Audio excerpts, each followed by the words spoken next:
Hello again, I'm Mark. Welcome back to Three Bridges. So this is where I'm just documenting building my loft layout. I sort of anticipated it taking me about 8 years, and I'm sort of just over a year and a half in the house, in the loft.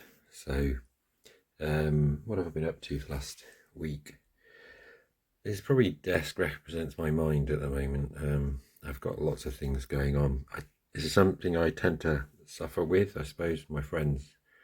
So I can't even walk down a high street without darting left and right every 5 seconds to look at something. So I tend to have about 10 things going on the go at once.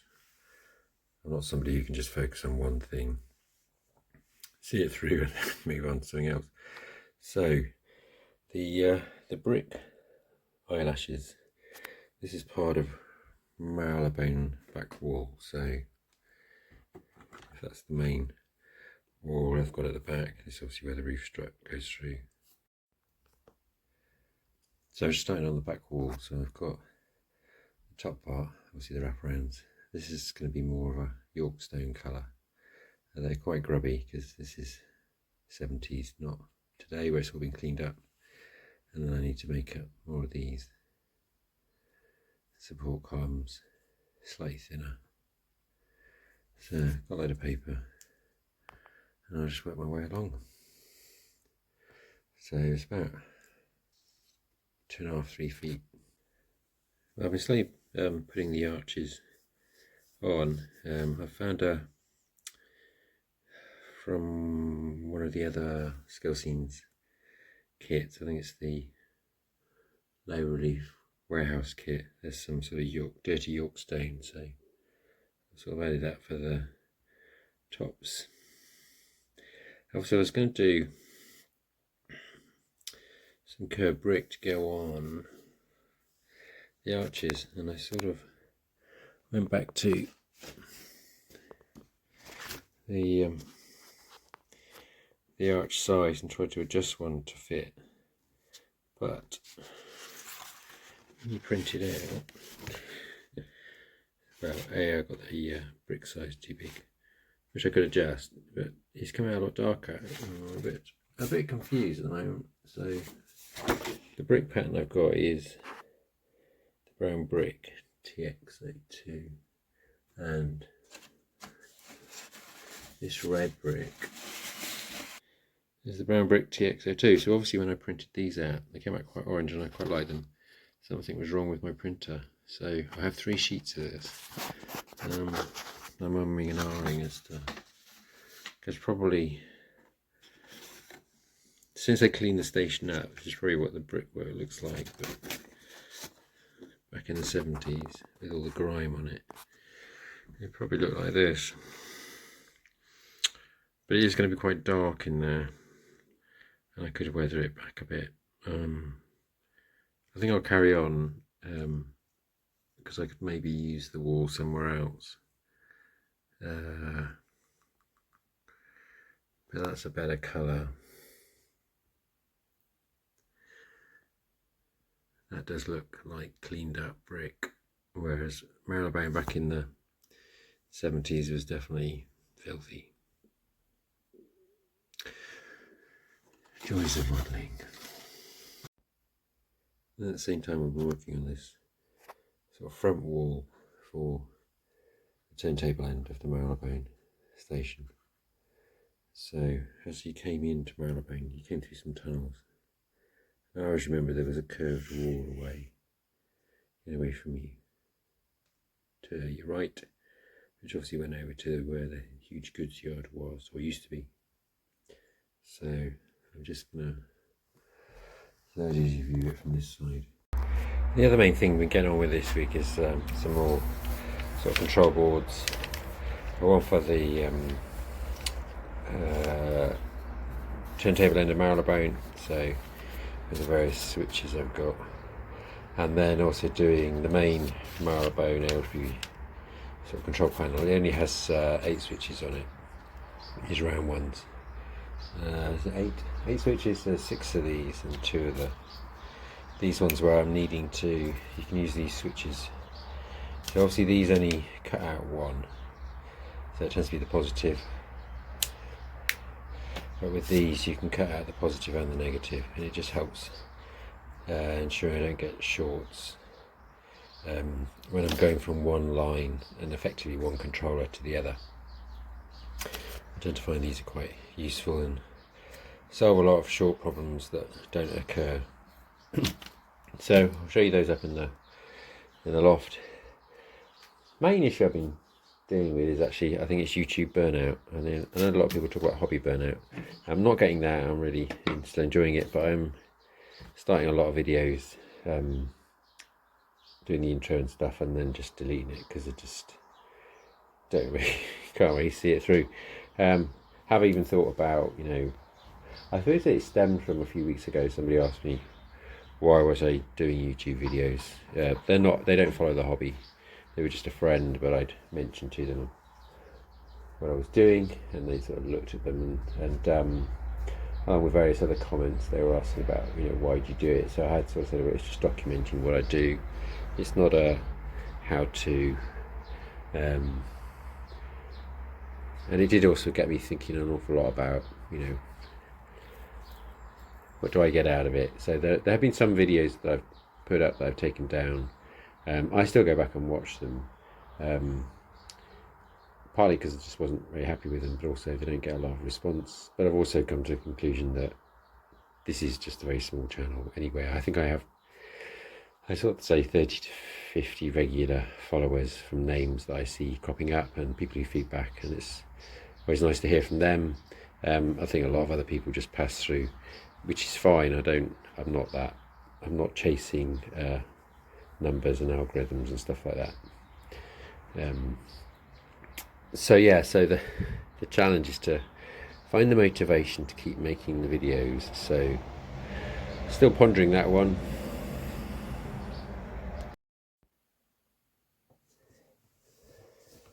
So with the hot weather, which has been really nice, I've been up in Scotland. It's kept us out of the loft.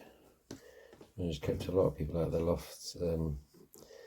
Good weather for laying track, but it's too hot up in there in the day. So I found myself watching a lot more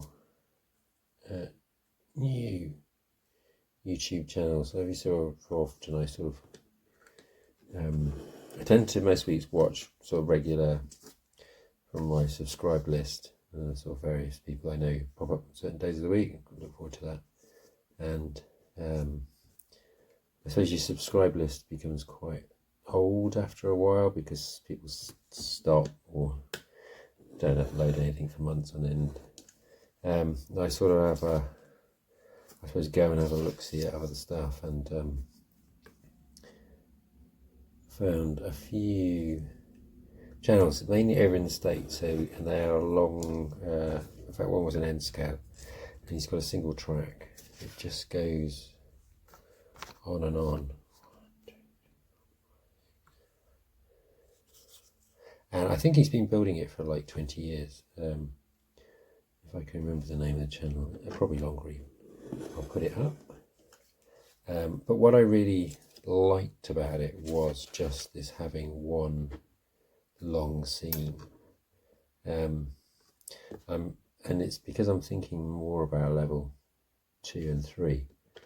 Definitely level 3 is just going to have 2 tracks, and so I've got that opportunity to, rather than the lower level where I'm basically almost like going from station to station and a lot is happening and things are changing.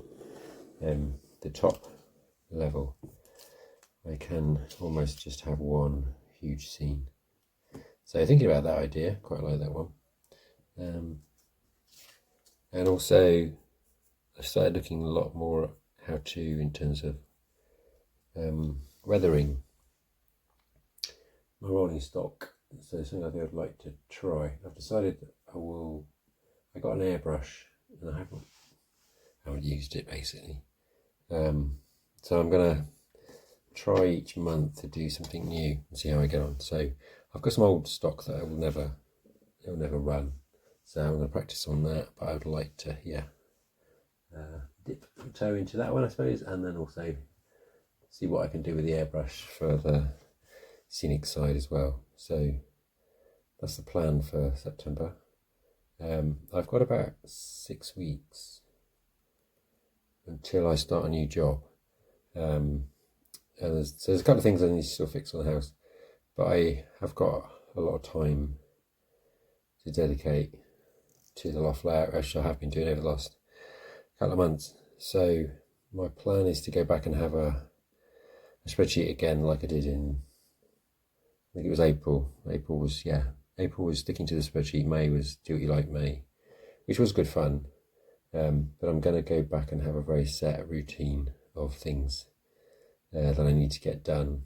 And we had 8 weeks of just enjoying doing whatever you like.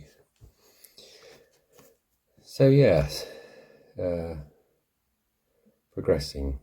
The other thing as well is I've gone and got a load more wood, so I want to sort of finish the back scenes for the lower level, which I can now do. And when I get in the loft now, so obviously I've got the Chiltern line and the underground line, all the track is laid and everything runs fine. I've tested it out, I'm very happy with it. It gives me the operation that I want for the trains that I've got, or the rolling stock I've got for those two sort of parts of the layout. But when I'm up there, I keep staring at this other London station where I've got my sort of West Coast, East Coast line rolling stock all lined up, sat on the tracks with nowhere to go. And it makes me feel guilty that I'm not running the trains, even if it was just on a single loop around the loft, as just to see them running. So I've decided I'm going to get the second deck open framework done as well over the next couple of weeks, so that I can at least relay one track and have the trains, well, I run them in and also have them running. And I also think it will give me an idea as well about how much of a layout do I want to have on that second deck. So obviously in the first deck, as I said, carried out 56 points or turnouts, and I've still got 2 more to add, where I need to make a Y just at the end of Aylesbury, which I'll sort this week. I don't want as much as that on the next deck out, but I'm basically having 2 stations, but I just want to, am I just putting lines in for the sake of it, but nothing will actually run on it? Or do I just want to have effectively a number of loops around the loft so that I can have trains running continuously? Because I do enjoy the underground train just trundling along. Whereas obviously with the Chiltern line, it's an end-to-end. It keeps you quite active in terms of moving points and accepting a train and then dispatching a train. Anyway, those are the thoughts, so we'll see where we get to. Okay, I'll just show you quickly the where we're up to in the loft with the control panels. This is the retaining wall end, so by the turntable obviously, and then I've also got my sort of, I suppose, representation of the curved wall, and I need to have the tunnel entrance there. And I'm thinking of using, so you've got these really flat scale scenes. So I always remember as you approached, we're around down that end, to your right was an old estate with the balconies, which is all gone. There's a very modern building there now. So in fact the whole of the station is surrounded by modern buildings. So I'm having to hark back to my memories of 70s and 80s. So I'm going to create some of the flats here just to hide this bit. And I'm also thinking about having a small flat estate over there. And then, so that's the idea. And now I've got the obviously retaining wall, I can finish off the scenics around the turntable. So another one of the panels, so this one's the one just waiting for the controller that will sort out all the lines for the turntable when you're turning around steam trains. So because that's a one-off operation on its own, you come down here and do that, you don't need the main up and down lines, the power for those. They're sort of switched off from here, and the frame which is just there, you can do everything to sort out turning around steam train. And a very simple control panel. It's literally the Chiltern up and Chiltern down and 8 switches, but that basically runs the whole of the Chiltern line quite happily. So, and then this is, as I was saying, these are the train's all waiting to go to the next deck, so I'm going to carry on. I've got one in, so I need, and the second one was always there. So I've got 1, 2, 3, 4, 5, 6, 7, and then 10 more frames to basically build up. But I've got the wood for it all, so I'll go on with doing that. That'll also mean I can also look at bringing the incline over here, up in front of what effectively will be the station that goes here, which is above Aylesbury, which is going to be Rugby. So I'll have that cutting through in front, slightly lower than the Rugby deck, so that it will then cut through above the Aylesbury main London station, and then about here it will join up with the main deck. So this open frame will probably be in 2 sections, because there'll be the incline just finishing off in the middle bit. There's a plan anyway. So yeah, some interesting woodwork to think about. So what I've decided I'm going to do for the next few weeks to keep this YouTube apathy at bay, I'm going to try and record 2 minutes a day of what I've done. If I haven't done anything, I'll be chatting about why I haven't done it. And that also involves one day next week going up to London on the Chiltern line. So I shall have a go into Marylebone, deliver pictures as well. Right, anyway, I'll update you next weekend. As always, thanks for watching this one. I'm not going to say I hope you found it useful or interesting, because it was me just talking to camera about thoughts, really, I suppose, which we all have when we're building our layouts. Anyway, as always, made it this far, thanks for watching, do appreciate it, and maybe catch you next week. Cheers.